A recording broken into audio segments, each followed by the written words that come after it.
Lyme and tick-borne illnesses are the underlying cause of all autoimmune disease. This was a comment in one of my videos that I have to address. I want to clear this up because that person was obviously pretty invested in her belief system about this and had closed the doors to any other information. It wasn't a question, it was really just a statement of certainty. And, well, it's just plain wrong. The mistake that this person is making, and likely her doctor as well, is confusing correlation for causation. This happens in medicine all the time, and it's partly to blame why you're still sick. Just because two things occur at the same time does not mean one caused the other.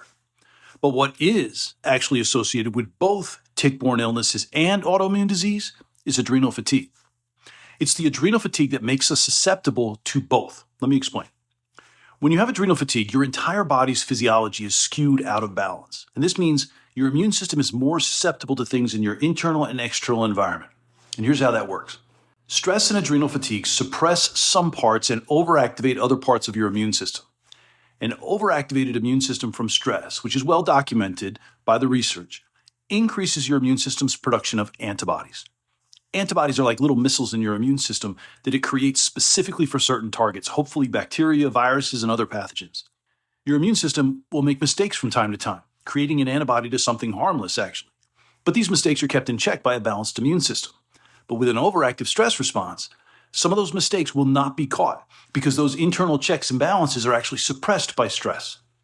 This means you might create antibodies to harmless substances like dust, pollen, gluten, dairy. You may even produce an antibody to your body's own tissue. It could be your skin, your thyroid, your colon, could be your joints. This is autoimmune disease. The fact is, people with adrenal fatigue have an altered immune system. This is a vulnerable place for the body to be, and all it might take is one little spark to tip that immune system into mayhem. Now, this brings us back to Lyme disease and other infections like herpes family viruses like Epstein-Barr and even COVID. These can act as that spark, putting the immune system over the edge, triggering the autoimmune disease. But the environment was already set for that spark to ignite because of stress and adrenal fatigue over time. Let's think about this logically.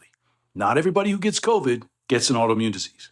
Not everybody who contracts Lyme develops an autoimmune disease. Not everybody with Epstein-Barr gets an autoimmune disease. So what's the variable? The variable is you, just like it was me. And your stressed out, imbalanced, vulnerable immune system